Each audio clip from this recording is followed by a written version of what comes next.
Okay, we're back from our commercial break from our sponsors, Delivery.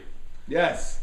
A new sponsor, Delivery. Yeah. Yes, I love So it. make sure you tell Sally to use the services. Yes, Sally has already pre-booked an order to Costco, I believe. Maurice Haber is looking if a delivery could be delivered, a YMSL championship can be delivered to him, to Houston. Yeah. But Maurice it's only Haber, shipping and deal from what I yes. understand. Maurice's gratuities also on that. Speaking of Maurice Haber, we shoot over to Fireman's East. Yep. And all of a sudden, the red hot Houston Astros are looking mighty fine. And ironic, it's just amazing that the big turnaround, and it all starts with Eshko. Yes, Houston, we no longer have a problem because Eshko is on fire. Eshko's in command of the situation on the mound. And Houston is on a 4-game winning streak. We all had a ton of fun. We got the long Passover break when they were 0-2, so we got to enjoy that. But this team is too good, and they're clearly playoff bound, in my opinion. It was fun while it lasted, I think, but I think before you blink, they're going to be 7-3 or something like that. I think they're going to keep on rolling along and cruise in the regular season. Now, whoever would have thought? I mean, he was struggling mightily week one. He was Maurice was on the verge of putting Moses as a pitcher in game 2. Mm-hmm. But while we had the Passover break in Houston, Eshko went to visit Houston's famous resident. Okay. By the name of Rocket Clemens. Okay. And got some major tips. Thought it was Mike Scott or something he was going to see. Or he went to see Clemens. Who knows what was going on there? I mean, the extra 20 pounds Eshko said was from Passover macaroons, but who knows what was going on? He does look like a different pitcher since the holiday started. And you faced him, and you tell us what was he doing that was anything special? I mean, to tell you the truth, they have a very strong team behind him. He throws mostly strikes. He did walk a couple of people on my team, but never got out of hand. Never walked 2 guys in a row. Right. For the most part, got ahead of batters. Not going to strike anybody out. Not going to totally blow anybody away. But if he can throw strikes like he did against my team, and when he got a little angry, which my team will get anybody angry, when he got a little angry, he really toughened up, and I think it got him even better. He got him more emotional and into the game and everything. That team's a strong team. The week we played them, it was so windy and so hard to score, which was part of the 0-0 for 13 innings. But you could tell they have a lot of heart, and they're fighters, and they're lined up in a regular day with Morris, and then Farco, who's hitting the cover off the ball. Right. And then later on you have Saban, who this week started hitting. Then they have Big Sawley in there, and Haber. It's just such a long lineup. If Eshko can throw strikes and their D can step up, they're going to have no problem. Yeah, and that's the scary part is they're really not even hitting yet. Against you guys, they really scored, 5-6 runs that day? It was nothing... 5 runs in 2 games. 5 runs in 2 games. The first game, and it was really 3 games. 4-1. Yeah, 4-1. Then they exploded in game 2, won 14-5. Against the Legion of Boom, extremely young team. They picked up after week 1. They traded Steven Safdie, one of their veteran, and they acquired Sam Michon and put him in the outfield along with Marcus Adjemi. So they got younger and faster. I don't think Sam Michon played a great left field this week, from what I understand. From what I heard, the team throws the ball around a little too much, a little sloppy on defense. They're very young, what you would expect from a young team. Very young. And probably a little too young. Maybe they needed a Steven Safdie in retrospect. Sam Michon is 0-4, just like his former team is 0-4. So far that trade not really working out for either side so far. Yeah, but again, it's still they're still a very young team, and they really, if you look at it, it's amazing. Like the average age of their team, the average age of old The men. old men of summer's got to be a 20-year difference. They could be the children and grandchildren. No, of the old I men, think clearly. their average age might be 21, It's wild. and the other team's almost 40. A bright note for Legion. I heard that former Bears catcher Murray Towell and now current first baseman. Yeah. If you remember, Joe Eschko called in and said we have this guy playing first. Yeah. We knew he could play first. I heard he made diving stops on grounders and making scoops at first base. Yeah, Murray Towell. Didn't get a chance last year. Was catching for the Bears, and I don't know why he didn't get a chance at first. I did. Who that was it? Nemi was at first, or They had Robert Braha at first. the right? Bears? Yeah. Yeah. yes, they did, Or did he play right field for the Bears? I forgot. Yeah, he was. He did it on occasion, but I think he was mostly. They had Nemi, but Nemi also pitched. Yeah. You know, So, but he did say he played in high school. From what I hear, he's been playing very, very well. yeah. But Eshko's a young captain, and he drafted a very, very young team. So it could get a little sloppy against some of the better teams in the league, like I think the Astros are. So yeah, you know, it sounds like game 2. If they wanted to, they could have mercied them. If they wanted to, Right. It sounds like a complete rout. It was a no-hitter into the 5th inning. Eshko was pitching a no-hitter. Oh really? Yeah. 14-5 after that. Yeah, they scored. It was 13-0 at one Oh, wow. point, and it was just a complete rout. But Ralph Sutton, very very talented. Again, also another young player. So he's in his rookie year, they'll only get better. But I guess they got to maybe acquire a veteran down the road if they wanted to go that route. Well, when is the trading deadline, by the way? The trading deadline's after week 4. Okay, so we got a after couple this of week, or after next week. No, after not this week. After technically after this week for some teams it's 8 games. Yeah. But you can't do some teams. Yeah, trade. well, no, it's gonna have to be all of them. I think we got a call coming in. Michael from Eatontown on the air. Michael, you're on the air. Hey guys, what's happening? Hey, this must be Saban. Yes, it is. Thanks for having me. Long-time listener, many-time caller, former guest star of that wonderful show you have going on there. How's everyone doing tonight? We're doing good, Michael. You have to be very proud of the way your team rebounded after week 1. I couldn't be more proud. As you know, we started 0-2, and I was trying to contain myself. I was almost living up to my given nickname, Mount Saban, and I was about to burst, but I held it in. It was the first week. It was cold, and all the elements, as Norman spoke about on the show earlier, how his team has been struggling a little, and we had the same thing. But, like you said, the 3 weeks off and the visit to Mr. Clemens, Eshko came back with a vengeance, and the guy is pitching lights out. Yes, he does have a phenomenal defense behind him, but this is a team effort, and it all starts with the pitching. The guy really is doing unbelievable, and I could not be happier. I gotta say something. We were in the 9th or 10th inning of our game, and my brother Joseph hit a screaming shot down the right field line that would have ended the game. And Saban made a ridiculous play on a short hop and beat him out to first base to extend that game that they ended up winning in 14 innings. That was a great play by you. And also, you seemed very calm that day. You were not Mount Saban, and your team was getting on you when you were the runner at third base and you couldn't score because they couldn't get the ball past the pitcher. Why were they getting on you like that? What did they want you to do in that situation? Let me touch on a couple of the things you just mentioned. Number one, I appreciate the shout out to the play at first. I take pride. I know Sammy Powell has 27 gold gloves, and I have to cut his arm off in order to get involved in this. But if you remember correctly, my diving stop in the hole, I was down about 15 feet away from the bag, and Eshko beat him to the bag, and I threw it to Eshko. Yes, you're right. You're right. So that made it even more of a special play, because Eshko, I don't know if I could have got there in time, because I had the second baseman move, like literally 5 feet away from second, and I was probably 15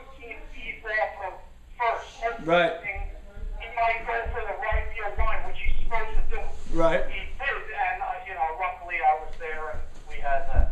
Getting to the next topic, I started hitting off with a stand-up double. I know it's hard to fathom these days, but I did. Stand-up to the second, and whatever the case was, I was at third, and the next four batters could not get it past the second base. Could not get it past the pitcher.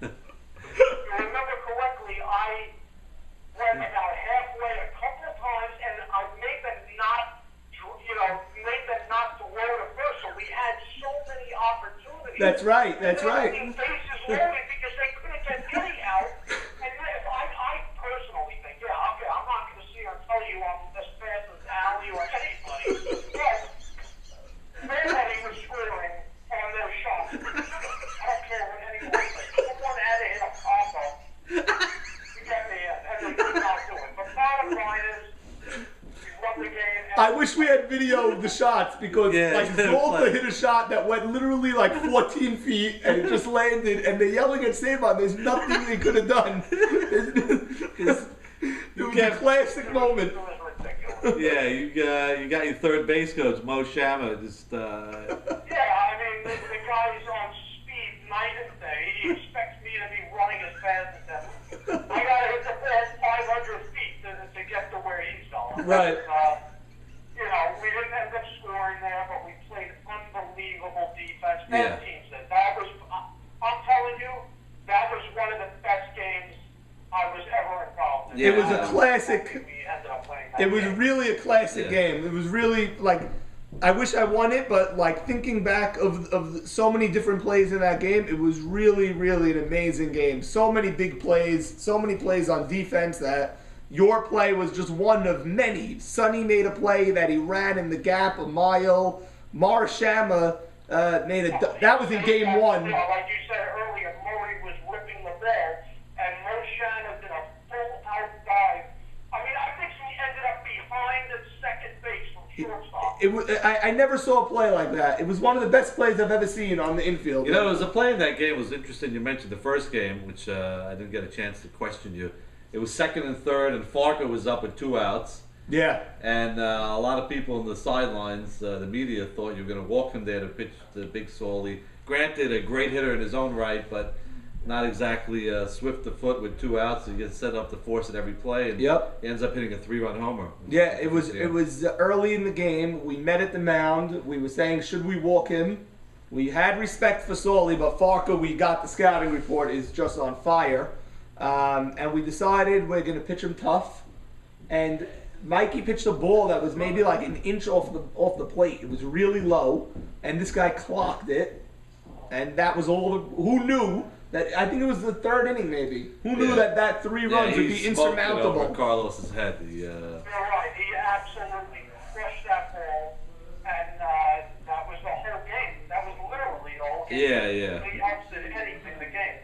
But also getting back to your third point, if you notice how many, look, we all know that the email that went out was directed towards that game. I did not say a peep that game, and I will tell you why. With all the controversy that was going on between Mikey and you, Norm, and Haber and Esco, usually I'm the first one in there, mentally demolishing people. Right. However, in this case, I find it hard for me to do that because I have a special place in my heart for Mikey. I love the guy. I played with him before. He's married to my first cousin, so I can't really, there's like a thin line for me to get involved with it, to start with them. I didn't want to do it. Right. Anybody else, I would have made them cry and retire. But, Saban, if you were on my team and Haber was pulling the nonsense he was pulling, you would have gone nuts on him. No, not just nuts. He looked like a jar of Tahina, and I dripped him back to Neptune where he belongs. With a 0-0 game in the 12th inning, 0-2 count to Morris, he wants to check the ball for Pine Tar because he watched the Yankee game the night before, I mean, come on. The guys... I didn't even know where that came from, but I laughed from it because Haber's Haber, and he's great at what he does, and he's a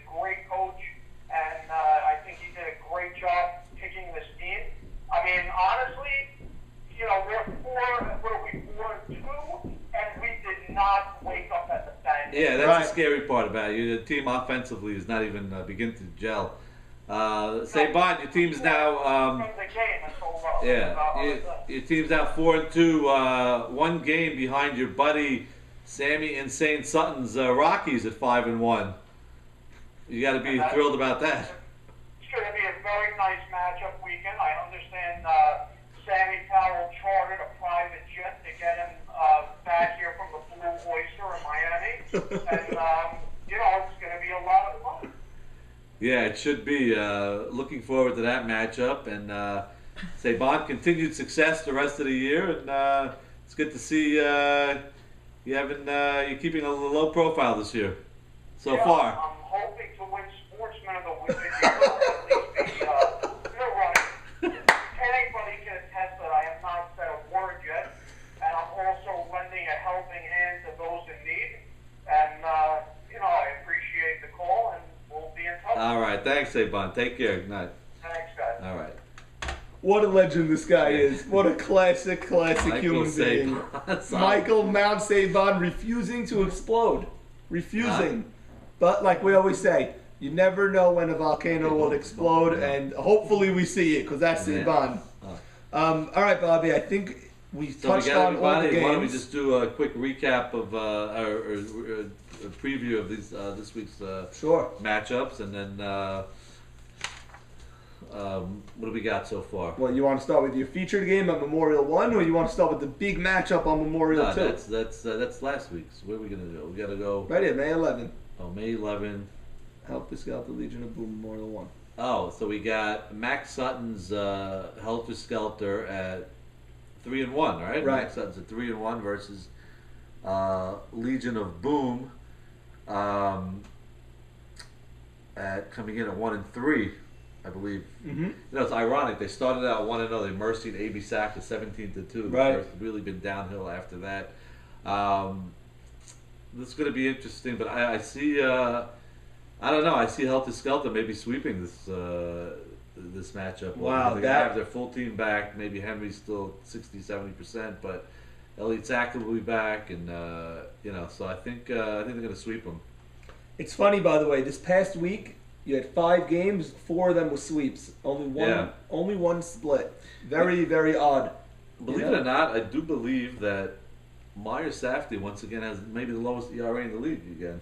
He can't have a lower ERA than Mikey's. Impossible. Maybe he does, because we gave up a bunch of runs at the end of the last game. I think he's given up 8 runs in 4 games, if I'm not mistaken. Wow.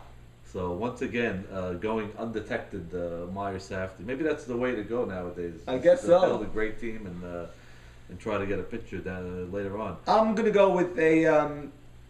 I don't know if Legion is gonna go 1-5. I'm gonna go with a sweep. Also, I'll agree with you. I'll say Helter Skelter. Not that they're not. I just think they're young and they got to get it all together.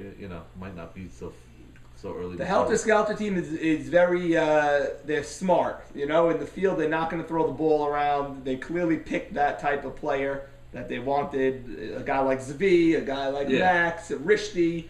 I mean, this guy Rishti is the best guy to have on a team. He just knows he what can play to anywhere, win. and he's good team player. Plays anywhere and will play anywhere, and understands his role, and whatever's better for the team, he'll do. It's a great guy to have. Right. So I see them winning that game. The next one will shoot over to Memorial 2. Great matchup. Big matchup. That's the big matchup, and as Saban mentioned, the 4-2 Astros. One is a 4-0 versus the 5-1 Rockies, and I really this game I'd have to say it's going to be a split. Just both teams so evenly matched. I think. I hate to agree with you twice in a row. I'm definitely going with a split. These two teams are both really, really impressive, so I can't see either one getting swept. They're both hot. They're on Astros are on a 4-game winning streak. Yeah. So, but I'll go with a split, and I think they'll both be happy with a split and move on to the next. Yeah, no question about it. This would have been nice if the end of the year matchup, this type of thing. Maybe it will be. Yeah, could be another one. Let's go shoot over to Firemen's. Right now we have 1 Fireman's, potentially 2. We'll let you know later on. Now it's Norman's Cleveland Indians versus the red hot Brooklyn Dodgers, Jeffrey Sackett, Jack Jamal team. I have to look it up. The Brooklyn Dodgers may have won a World Series more recently than the Cleveland Indians. Well, the Brooklyn Dodgers in 55. Right. So when when's did Cleveland? I think the 48. 40s. 48, I think it was. 46, 48, something like I think it's that. That's 48. amazing. Yeah, I mean, Brooklyn is very, very, very, they're feeling very good about themselves. Yeah. I spoke to a former Montreal Expo on that team today, one Ali Marshall. He loves his team, and he apologized for sweeping the Indians in advance, all that nonsense. So I told him he's in for a rude awakening. We're a lot better than our record shows, and I think it's going to be a couple of good games. But I'm sorry, Brooklyn, the Bums, wait till next year. But this week, you're getting swept. Yeah, and we mentioned they were a little short-handed last week, the Dodgers, and I don't know. I don't believe Elliot Batesh is coming back this week. But Elliot Mann and they've been getting a lot of incredible production from rookie Jacob Wasser. Yes. Who's was a great hitter and a great fielder. Very strong. He played short center, very good. So they drafted really well, and they're happy with their young guys. They've used Jeffrey Saka in all 4 of their games so far.